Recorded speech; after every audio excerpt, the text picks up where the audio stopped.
If you want an adventure, you could climb a mountain! Or ride dune buggies through the desert!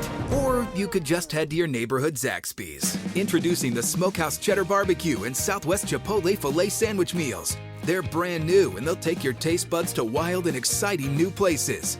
Both feature our famous hand-breaded chicken, and they're both available for a limited time. Only at your neighborhood Zaxby's. And don't miss Jumanji: The Next Level, only in theaters. From Tally to Cali. It's time to wake up. Wake up, wake up, wake up, wake up. Warchant.com is your ultimate Seminole sports source. And this is Wake Up Warchant, presented by Zaxby's. Now here's Warchant.com's Aslan Hajavandi and Corey Clark.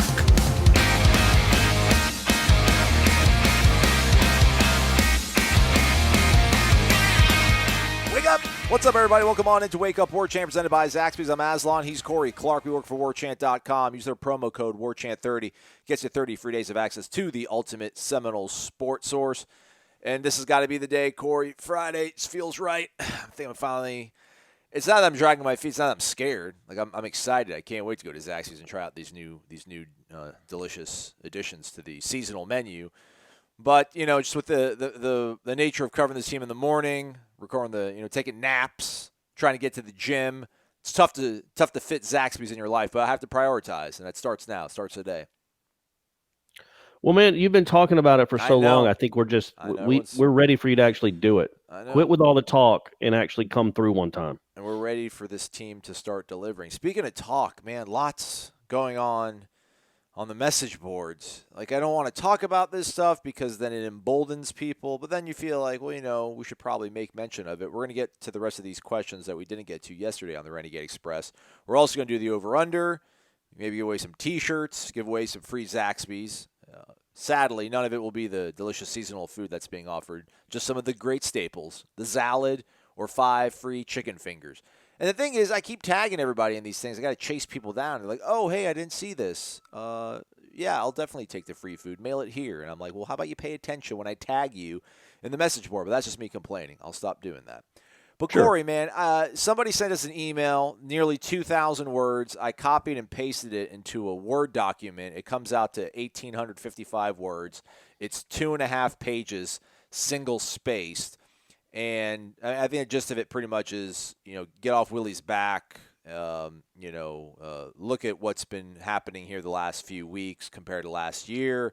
Improvements are being made. Long-time respected poster on Warchant tags us in a thread where I've clicked off of it. I'm back into the Renegade Express thread. I guess basically pointing out, other coaches, their trajectories after year 2, what happens in year 3. And this is the worst. This is like bad radio, bad podcasting. Because I don't know the solution to it. But these numbers we keep assigning to things, like it can't be 4-8. It can't be 5-7. It's got to be at least 9-3. I don't think those. You talking about next year? Yeah, man. No, I don't know. Like it's gonna look away. It's gonna feel away. I feel like we'll all know, right? We'll all know either, all right, man, he figured it out, or nope, right? Like it's not gonna be a number. I don't think we'll reconcile things after Thanksgiving Saturday in 2020. Like, well, you know what? Now that we've kind of added all this up, we've had a few days to drink it all in. This is the direction forward. Like that is no.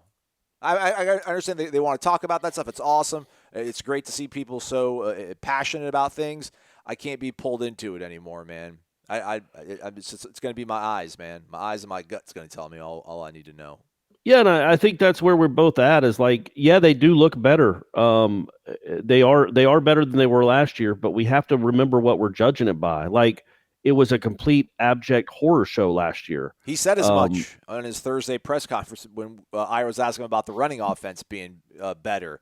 He was like, yeah, it makes you realize how bad we were last year. It's like, ugh. I thought we weren't talking about that. It was awful. And it wasn't a step up from the year before at all. So not that that's necessarily all on Willie to be better than 17, but 2018 was a worse season than 2017. Now 2019 is about, wouldn't you say that's about where they were in 17? Probably a little bit better offense, much worse defense. about the same record-ish. We'll 3-4. I think that team was 3-4 as well, on its way to a wonderful 3-6 start. I think it's more not, yes, we get it. We know nobody here is advocating to fire Willie Taggart after year 2. No, certainly nobody was advocating that back in August or back in August of 18. Like we've all been on board the Willie Taggart train. We all want him to succeed. But the reality is the reality. They're 8-11 in his 19 games. And as much improvement as we think like they've made, and it hasn't been leaps and bounds, but it's been like maybe it's like that leap on the first triple jump. Okay. That one little jump. Like we want to see the Carl Lewis flying with the legs bicycling in the air jump. Michael and all Powell. We've gotten so far, no, I don't think Carl Lewis was a triple jumper, but Michael you understand Powell, the right? point. Michael Powell was the guy who had the world record, right? Yeah, there you go. So in the long jump. Oh, you're right. Right? I'm sorry. Yeah. Yeah, I was thinking about a great triple jumper. Nobody's coming off the top of my head. But anyway, whatever that first little jump is in the triple jump, that's kind of what Florida State's done right now. But is it enough? We after year 3 at a place like Florida State, it needs to be a Carl Lewis bicycling through the air thing.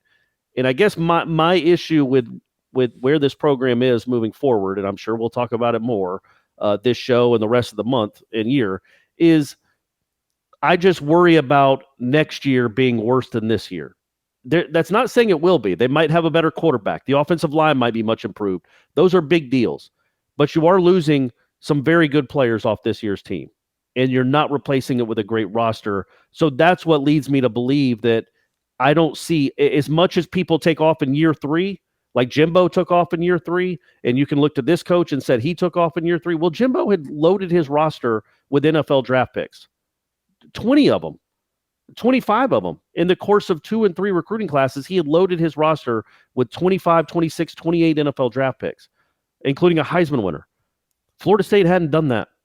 It doesn't seem like Taggart has done that. Could be wrong. Maybe there's a lot of diamonds in the rough. That's the concern, I guess, is that right now it's hard to imagine year 3 being much better than year 2. And that's the concern. I got you. Also, one of the subscribers actually sent me an apology. They thought that I was offended by something they said, which I wasn't. It's fine.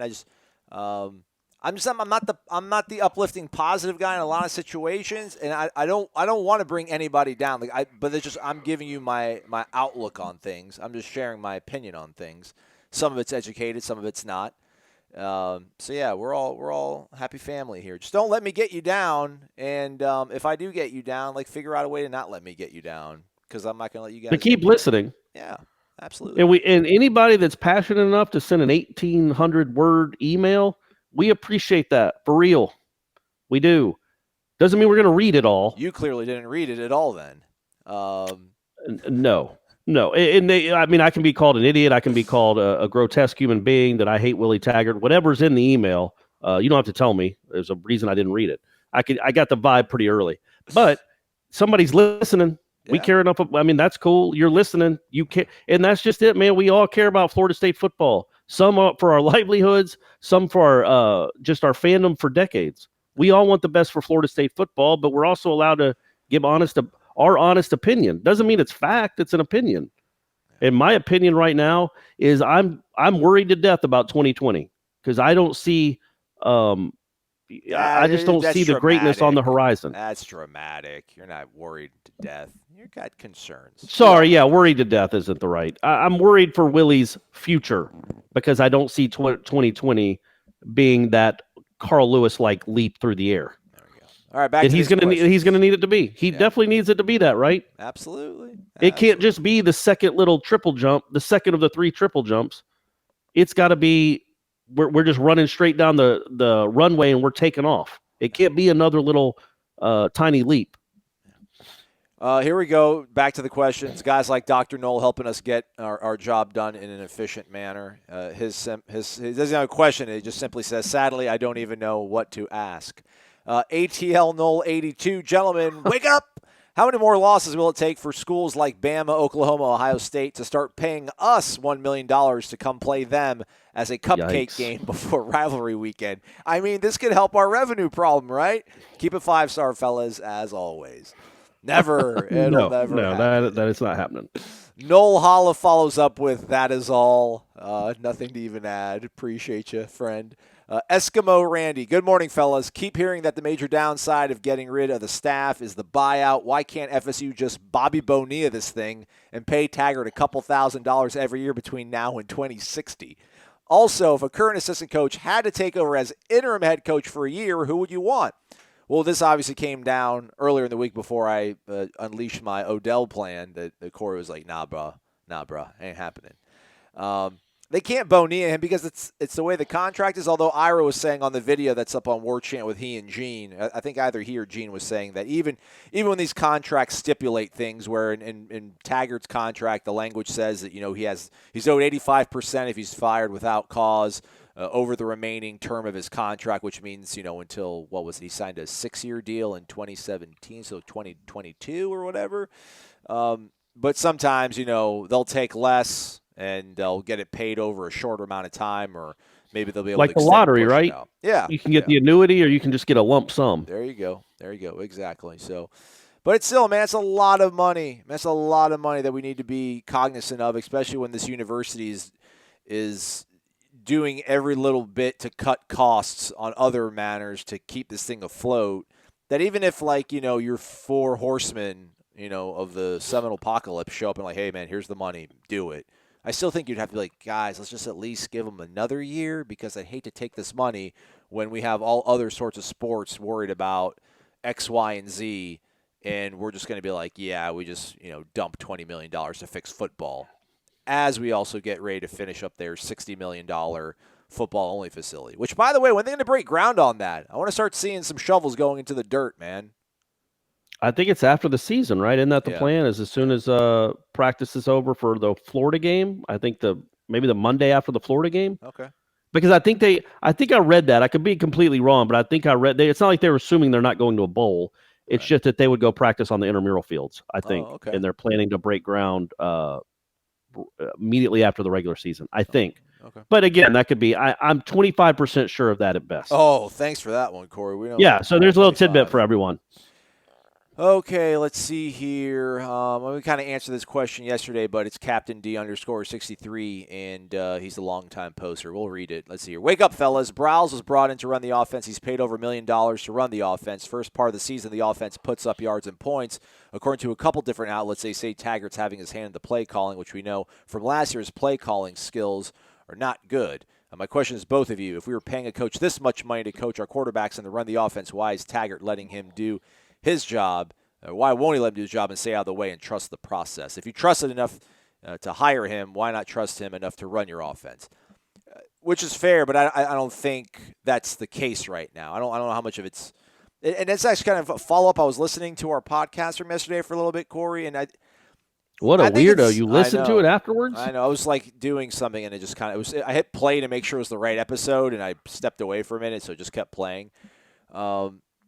There's got to be something a little bit different from your dad telling you what to do, or a guy like Lane Kiffin telling you what to do, to maybe what Willie Taggart telling you what to do. I mean, they're all your boss, but they all have a sort of different gravitas. Yeah, but I guess, why? What's Lane Kiffin accomplished at a head coaching level that's anything better than Willie Taggart? Well, Lane coordinated national championship teams, man. I mean, it gets you some. Willie coordinated a really good Stanford team. And we can, roll our eyes at that. And I know Lane coached in the NFL. That's not true, Corey. He wasn't the coordinator at Stanford. That was Pep Hamilton. I think Willie was running backs coach when he was at Stanford. He wasn't the coordinator. Pretty sure. Either way, Lane Kiffin has not accomplished as much head coaching wise as Willie Taggart has. He coached a year at Tennessee and was decent. He coached a year with the Raiders and then was unceremoniously dumped by Al Davis in the weirdest press conference of all time. Overhead and projector. Then he was a disaster at USC, and now he's at FAU or FIU. I can't even remember what the initials are. Right. So let's cool it with Lane Kiffin, he respects Lane Kiffin more than Willie Taggart. I don't understand that as a head coach. I just don't understand that. I don't. Right? You wouldn't respect. I don't know. I can't even. No, I don't respect Lane Kiffin at all. Great, he coached. He was a good coordinator at Alabama. Wow, that takes a lot of coaching acumen to do that. True. Yeah, I guess Nobody else has done that, just Lane Kiffin. No, I don't respect Lane Kiffin as a head coach. I don't know how anybody could. And I would certainly respect Willie Taggart's resume in actually turning around programs and not driving them into the side of a mountain like Lane Kiffin did at USC. Southern California, he flew into a mountain, and Kendall's going to respect his opinion more than Willie Taggart. That I number one, I just go back and watch that film of the Wake Forest game. I don't, other than Willie probably saying, "Hey man, get the ball to Cam Akers more," which was a good idea, right? Yeah. He had 200 yards of total offense. So other than that, I doubt Willie Taggart was like, "Hey man, 3rd and 3. I want 3 trips out to the right. I want Harrison to come in motion, and then I want to throw a little pitch to him so he can lose 5 yards again." I don't think Willie's doing that. I just don't. No, I think he has suggestions about get the ball to 15 and get the ball to 3. Yeah. No, I agree. I think he is more involved in terms of like his opinion being thrown in there. And you can say, why not trust this guy to coach it?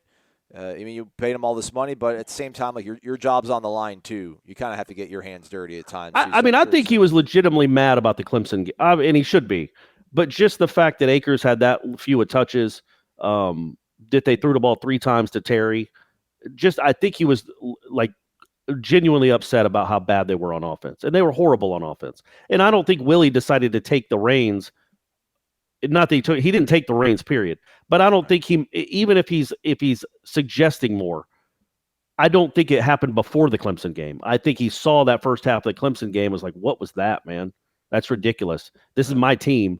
Get the ball to 3 and get the ball to 15. And at the end of the day, when you look at that film, they put up 435, 440 yards, whatever it was, maybe more than that. I can't remember, close to that, 440 yards, and should have scored 30 points. Which is what they've been doing the whole year against against mediocre defenses, which is predominantly what they played.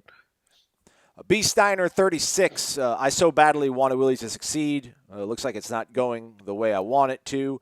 Basically, he says that the 2018 remark about Willie saying we don't want to talk about last year, those who forget the past are doomed to repeat it. Seems like we're repeating what happened last year with a few more touchdowns added. Why is Willie determined to forget about how bad we were last year? Does he not take responsibility for it? It infuriates me. He dodges the 2018 questions. I want him to own up to how bad we are. Am I the only one that feels this way? No, I'm sure you're not. No, not at all. And I was thinking about that too, because that's been the motto since July when we talked to those guys in Charlotte. And they're like, well, we're not here to talk about last year. They must have said that 10 times, each of them, Marvin and Tamarian. Even when he was asked about specific games, he's like, I don't really want to talk about last year. That had just been beaten in their head so much, which is fine, I guess, if you don't want the players to do it. But as a coach, especially if you're trying to preach how much you've improved, well, then last year has to come up. In fact, you just said it. On Thursday, he did talk about how bad they were last year. So he is willing to talk about last year in certain contexts. But the reality is they were awful last year. They're a little bit less awful this year, in my opinion, despite the record.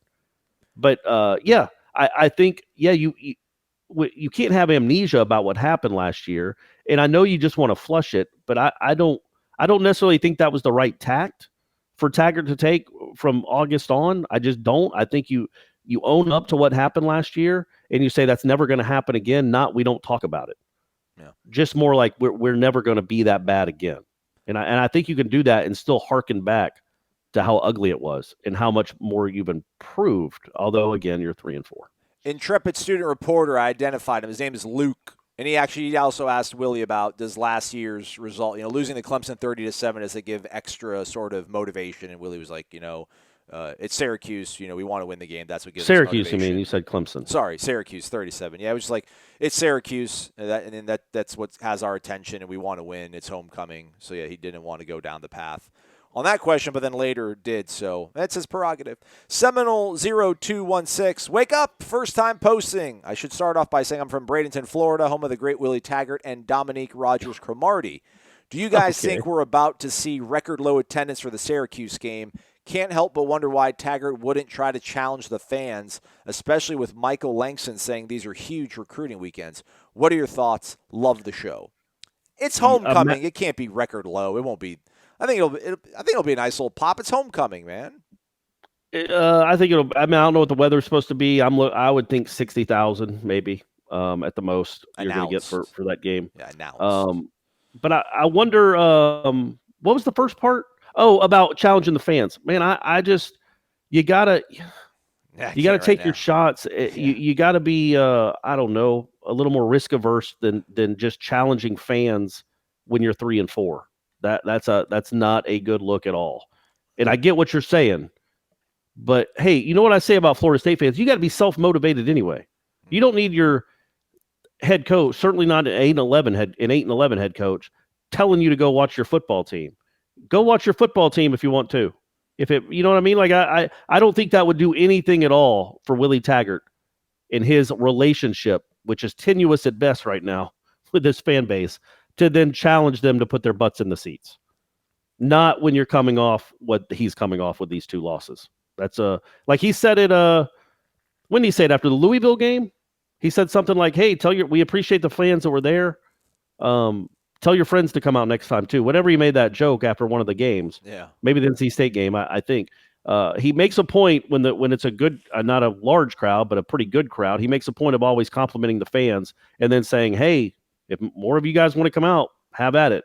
But he should never like out and out challenge the fans like Pruitt did after one of those spring games, because that's just asking for bad news. That's not the right play right now. Corey, let's crank up your optimism level a little bit. Give the people what they want. Renegade Express Q's. This is the name of the person. They literally started their membership on October 16th. Apparently just to ask us a question. So let's do this. Okay. All right. Wake up. There's like 5 A's in there. Okay. All right. Gotcha. I don't really understand the buyout. Can you please explain the math? Oh, gosh. I should have read this beforehand. The number that everyone is throwing out there is $17 million after the season. If the buyout is $5 million per year for 3 years, which is $15 million, and only 85% is supposed to be paid, how do you get to $17 million? Well, he's still owed $20 million after this year. There's 4 years left on the deal after this year. It's a 6-year deal, which is starting, unfortunately for Florida State, if this doesn't work out. It's starting to be the industry norm. It's like 6-year deals when it used to be kind of like 5-year deal, because then they'd give you 3 years and they could live with paying you 2 years of, whatever. What's it called when they let you go in the corporate world and they give you a golden parachute? Severance? There you go. So that's where the 17 comes from. It's like $17.25 million. I think. It's 17 out of 20 is 85%. So that's where that 17 comes from. And then you still owe buyouts for the other coaches, which is why it would be over $20 million by the time it was all said and done. And then you're probably gonna have to go pay the buyout of the head coach you're hiring from somewhere else. It's an expensive proposition, to be sure. And I just love Jimmy Sexton is just a puppeteer, man. He is just the ultimate puppeteer. He's the agent, by the way, that for all these big time coaches, or most of them. And somehow he got these presidents to all believe that they were not going to be competitive with head coaching salaries or be able to get a good head coach if they didn't offer them these ridiculous buyouts, these ridiculous contracts with these huge buyouts and these huge years. Man, Willie Taggart would have come to Florida State for a 4-year deal or a 3-year deal. 100% that would have happened. But presidents and universities, administrators, they're just going to give Jimmy Sexton whatever Jimmy Sexton tells them they need. I wholeheartedly believe that. And it's hard to feel bad for these schools, not just Florida State. Every school gets stuck in these little ruts where they're not ruts, these huge ruts where they just pay all this money to coaches that, like, who are you bidding with? Who are you competing with? Like, he wanted to come to Florida State, and you knew that. You had the leverage. He didn't want to be out in the Pacific Northwest with all those hippies and all that rain and those crazy, stupid uniforms. He didn't want to be out there. He wanted to get back. He wanted to be at Florida State. It was his dream job. And you still gave him a $30 million guaranteed contract. Anyway, they keep doing it, and they're going to do it with whoever they hire next. Yep. They're going to let Jimmy Sexton tell, no. It's got to be 7 years, and it's got to be guaranteed for $4.5 million a year or $6.5 million a year. Well, all right then. I guess he really does love Purdue. Or wherever you're trying to hire him from. It's like, man, you got to at some point I keep saying it. There will be a tipping point, and it's got to stop. It is nuts what these college coaches are getting and how these presidents and administrators completely kowtow to the whims of an agent. And the fact that Florida State got nothing for Jimbo leaving. I mean, regardless of who he is, what you think about him, explain that one to me, Aslan. How does that work? Florida State had a national championship head coach, a national championship head coach that had won 30 straight games at one point, and they got zilch from Texas A&M for him leaving. He had no buyout. A&M had to foot the bill on the assistants that he left behind. So Florida State didn't have to. Yeah, pay what up. was that? A couple million, which is like they find that in their in their couch cushions at Texas A&M. So you had no buyout for your national championship head coach, but now your buyout for your 8-11 head coach, the guy that, again, there's context here, and I'm not holding this against him. I'm just using it for comparison. The guy that had a losing record in his career before he came to Florida State. Now you got yourself a $20 million buyout. That's great. That's perfect. And you're also paying his buyout to take him away from Oregon, as well as absorbing the cost that Oregon had to endure by taking him away from USF. So, but by all means, keep giving Jimmy Sexton whatever he wants. Not to depress you, everybody, but literally Florida State is like Oregon. USF had a contract that got them money if anybody was going to pluck away Willie Taggart. USF did. Florida State had nothing in place to penalize somebody if they came after their national championship head-winning head coach. Not to defend the devil as we move along to the next question. On the letter of agreement that Florida State signed with Willie Taggart, Sexton's name is not on. It's actually Rick Landrum, but he's from CAA Sports, and CAA Sports is an agency. They went and got Sexton specifically to start up like a college coaching division of their agency, and he owns everybody. He owns all the universities. And he represents Jimbo, obviously, and then he represents the guy that replaced Jimbo. And then I'm sure he'll represent, whenever it happens, it might be 12 years from now, he'll represent the person that replaces Willie Taggart. Just beautiful stuff. Medgar647. I can't believe I'm reading this one, Corey. I'll make it quick, and then you can see if you want to just move on to the next one. What is your opinion on the current state of FSU football? New head coach and complete overhaul? Like, that's the whole show. We've been talking about that the whole show, Medgar. You're going to come with questions specifically saying that? My opinion on the current state of Florida State football, not where we thought it would be in year 2 in 2019. I think a lot has to change. I don't know how much personnel you're going to change in terms of coaching. I would like to see a lot of stuff change in terms of the way they approach pregame, the way they practice. And Willie has shown an ability to be quite nimble and agile and change, which Gene gave him credit for in the video that he and Ira did that I moderated, because a lot of coaches are stubborn. They dig their heels in. Ira had the kind of good counterpoint, too, but you also need to have like a philosophy, like guiding principles. And, they were a tempo team last year, then they stopped being tempo. Then I don't know how much stuff Willie really believes in his heart and soul about it and will stick with it. But maybe changing practice at least to 4 p.m. would be a great start. Please, Coach. Please. Hey, or you know what, Willie? You can keep losing. Those are your two options. You can keep losing games because you practice at the butt crack of dawn, or you can help out the sports writers and the media members that cover you and your kids that don't want to. Maybe that's hurting you in recruiting. Kids don't want to get, wait, what time do we practice? Oh, cool. 9 a.m? That sounds awesome. So, keep doing that or switch it up and change it to 4 o'clock like everybody else. And I think Arizona State, I was watching one of their 24/7s on HBO, and they followed Arizona State. It looked to me like they practice in the morning too. Okay. So it's not just a Willie Taggart thing. There are other coaches that do it. Yeah. But the ones that play for national championships that are in the playoffs a lot, it doesn't look like they do that at all.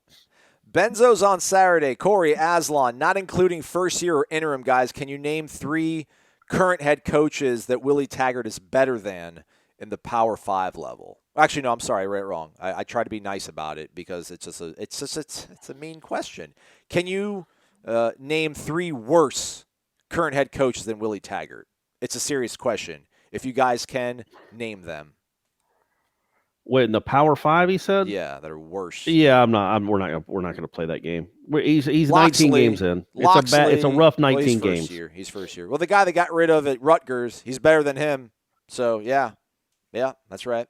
Is he better than Dave Doran?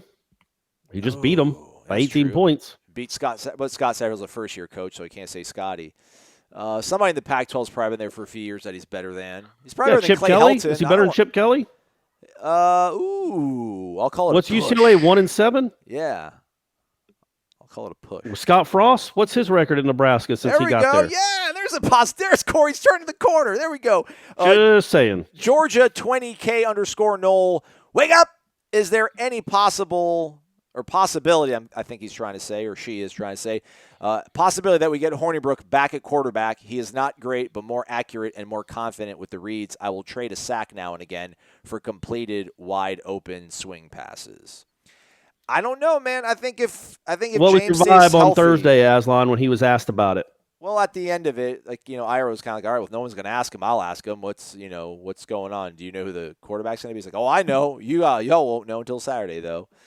I still think it's going to be James. He is.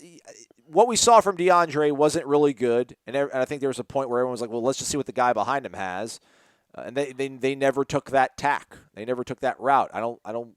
He knows what he has behind James with Alex, but I think if James stays healthy and doesn't go and throw 3 picks in 1 quarter, like something egregiously bad. I know everyone's like, well, dude, he keeps throwing these bad interceptions. Quarterbacks throw interceptions, man. It happens.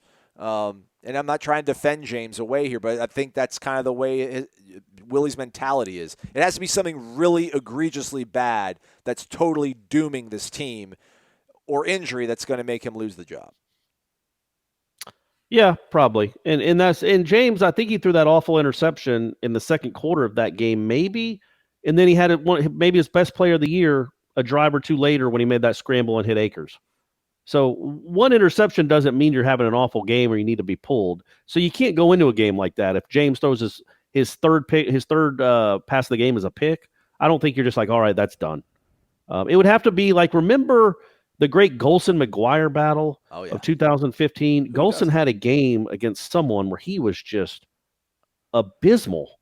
Like, I think he threw 3 picks in the first half. Like, he was just out of like 9 passes because they kept giving it to Dalvin.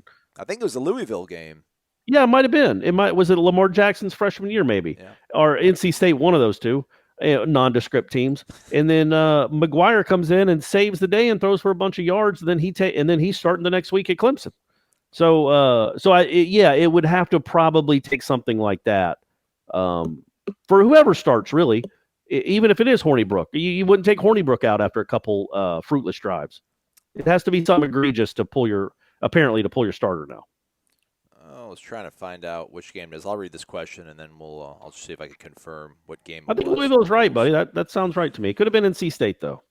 Go here. Interceptions. He had 2 against North Carolina State. He did well against Louisville.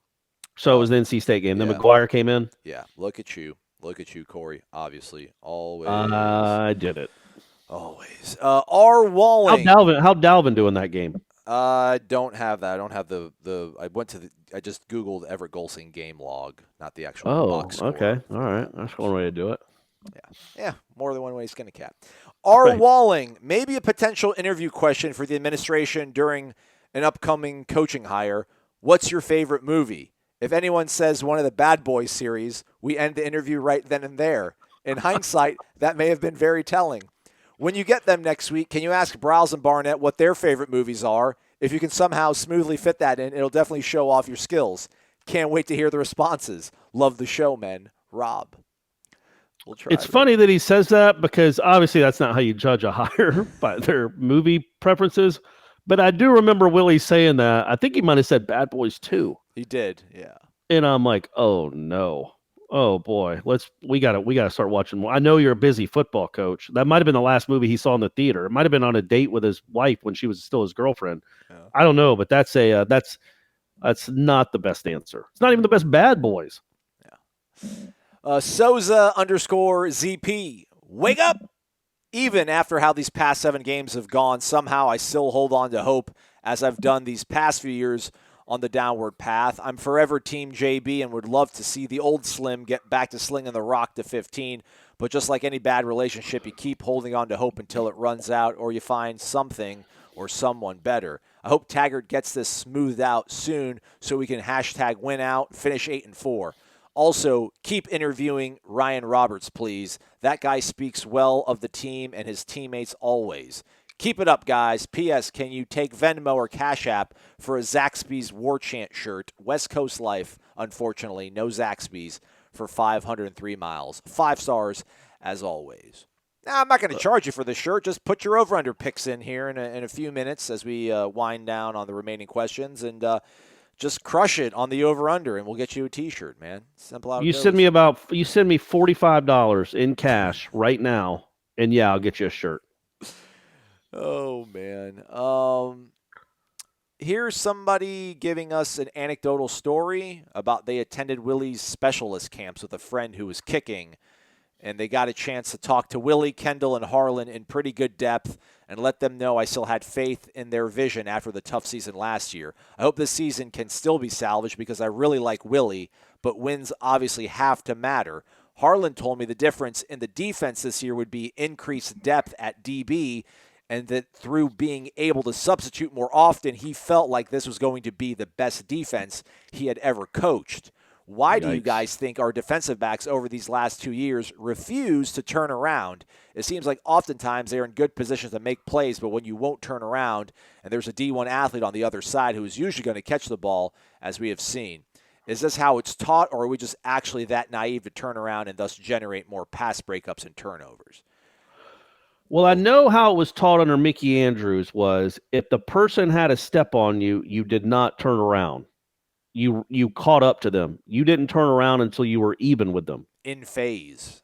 In phase, as we like to say. You had to be even with them to think about turning around. Otherwise, you waited till their hands went up, and then you tried to deflect it or rip it out of their hands or, wave your hands in front of their face mask and hope they didn't call it. Whatever you had to do.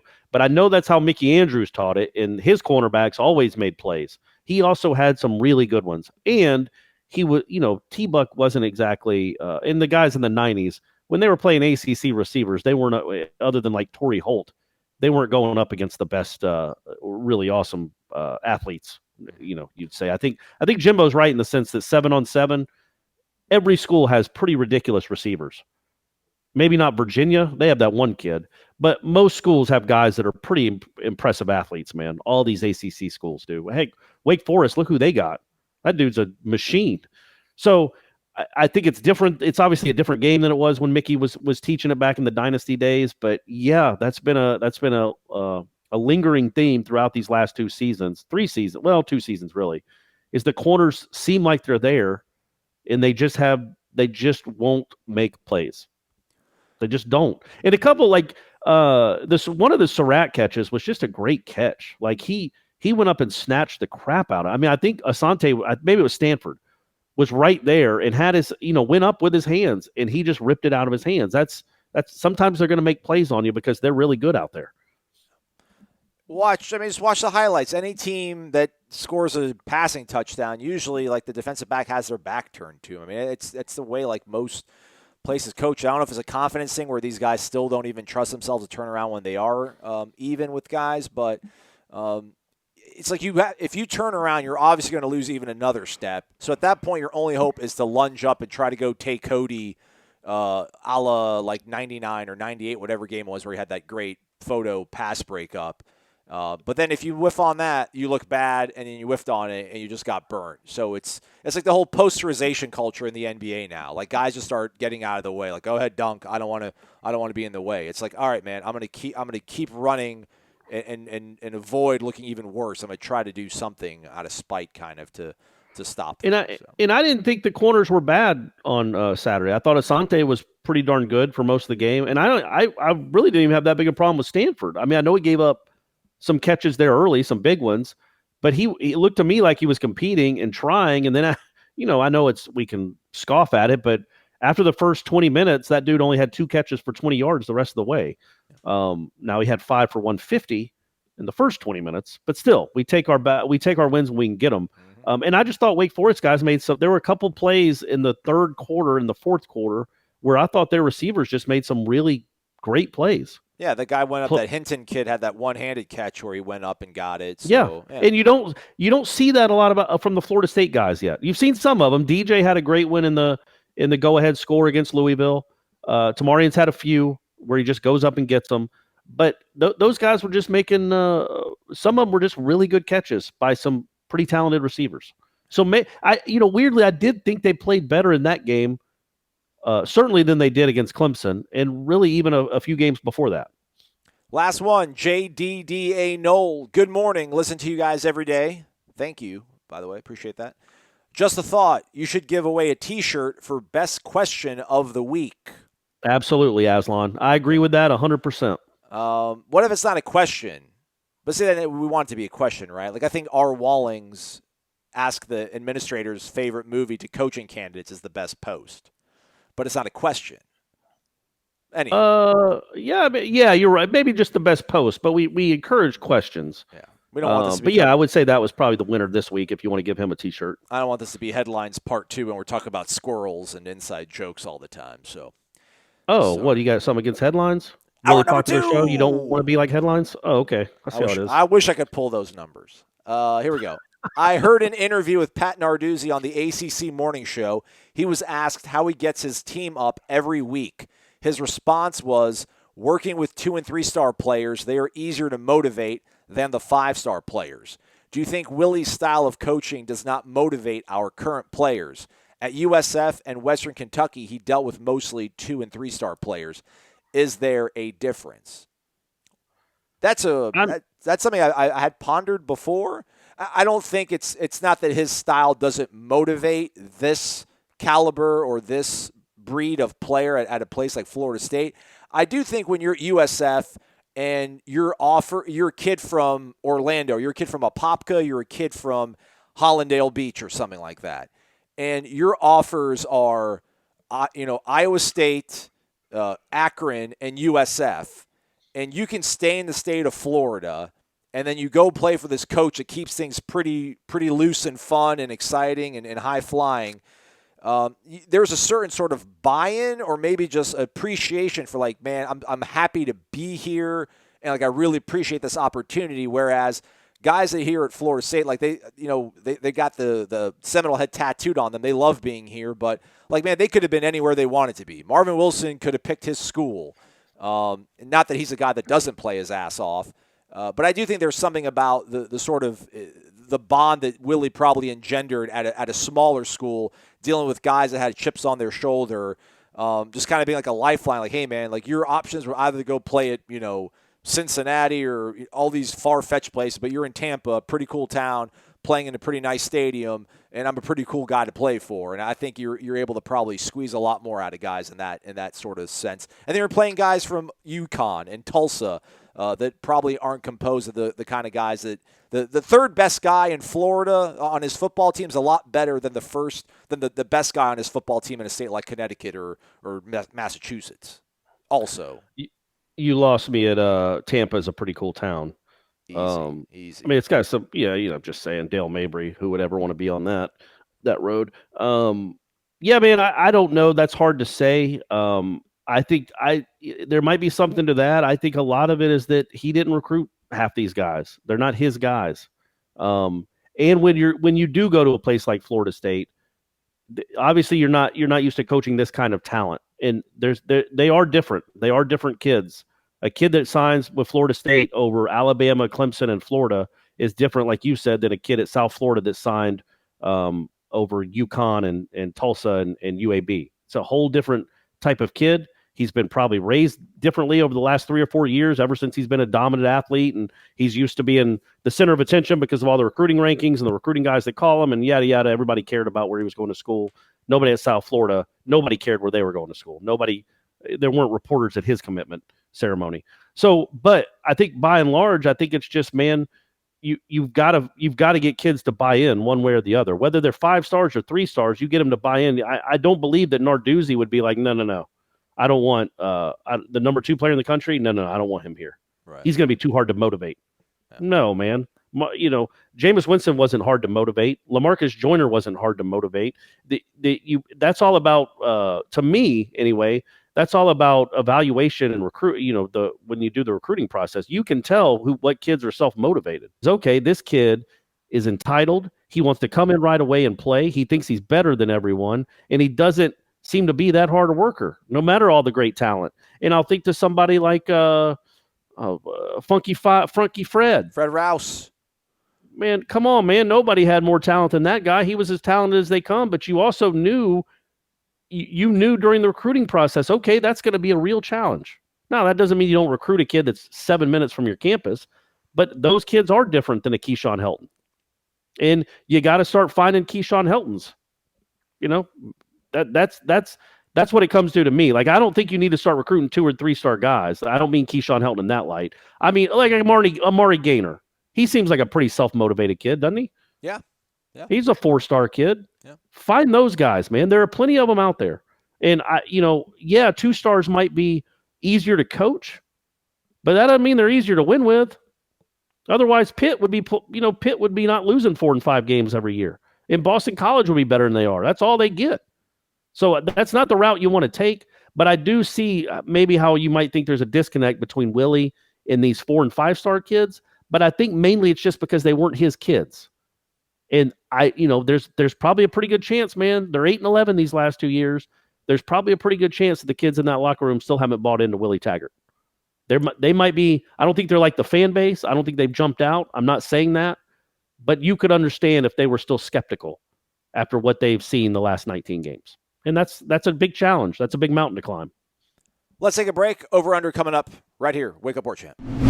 At Birch Orthodontics, they know what a difference a beautiful and healthy smile can make in your life. They take the time to get to know you and perform a thorough exam so that they can make an individualized treatment plan just for you or your child. They use the latest technology in a warm and comfortable environment. So whether you are interested in traditional metal or clear braces or clear aligners, they can give you the smile you deserve. They know investing in your smile means investing in your future. And at Birch Orthodontics, they are honored to be a part of your smile journey. Serving Tallahassee for 16 years and supporting the Noles since forever. Check them out at birchorthodontics.com. BURCH orthodontics.com.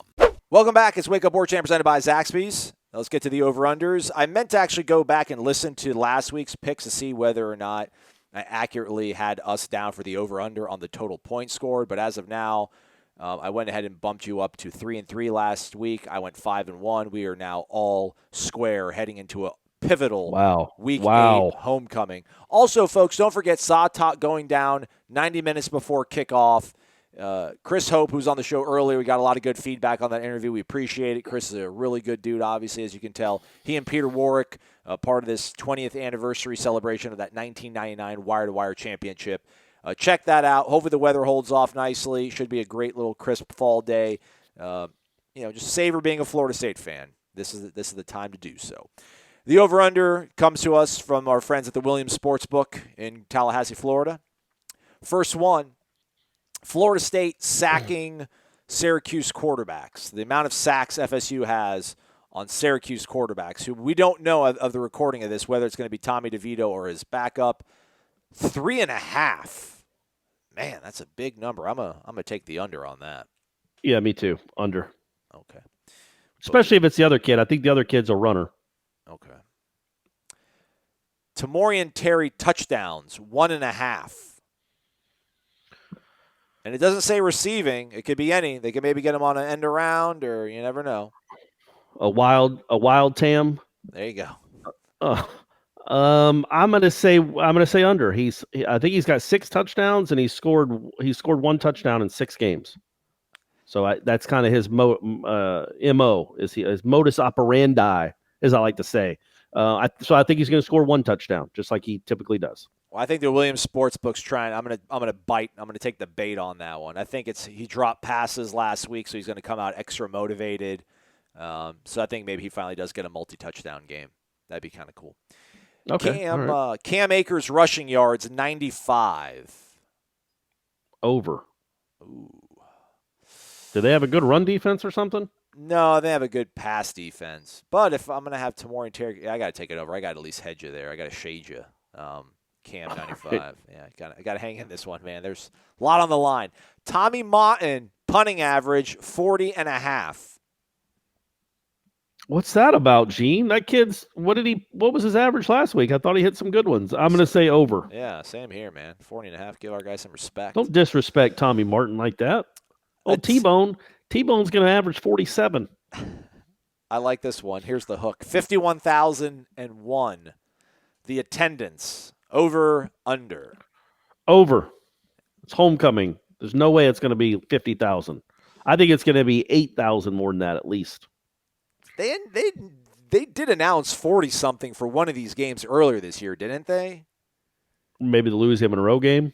No, I feel like even after – I think maybe the game after that was they even were like, yeah, we're not even going to try to front. It could have been Louisville. Could have been the Louisville game. I remember that place was really empty there at the end. Yeah, I guess I got to take the over, too. They can't announce under 51 for homecoming. That's just not good. Right. Total points scored, 59. It's the official number. Under. I'm always going under. You are. I don't think I have really, yeah. You probably did take the under last week. I don't know how. I probably reversed it. You're probably really up one on me. I probably said over and you took the under. I'm going to take the over, though. I think they've looked really good in the first half at home against some of these teams. I think they're 2 weeks older, 2 weeks better, maybe 3 weeks actually since the last time they've been back in Doak. They'll put up 40. And I think Syracuse gets a couple trash points at the end when they let off the gas and start getting ready to sing the fight song with the band. So I'll take the over on 59. Okay. I'll take the over on 59. Corey, it's homecoming. You'll be coming down to Tallahassee here, shortly. The fans who do come, what would you tell them to kind of keep their eyes on as they get ready to watch their Noles, their beloved Noles, on ESPN2, 3:30 against Dino Babers and the Syracuse Orange? I mean, just enjoy it. Football season's, we're more than halfway through this season. And we only might have 5 games left with each other. And then we have to wait another, 8 months? So just enjoy these last 5 games. Starting Saturday, I don't care if it's raining. I know it's Syracuse. And just enjoy what you're seeing. It's still college football. It's still the best sport. No, you don't have a good team right now. No, yes, it's kind of depressing. No, there's not a ton of hope. But things turn around. The sun comes up. Brady has 4 girls that he's interested in. Things pick up, people. Things pick up. Life comes at you fast. Be ready for it. Also, love your seatmate, the people that sit with you at the game, or if you're at the bar, or if you're at Zaxby's. Just spread love. There's not enough love in the world. And I haven't said this here recently.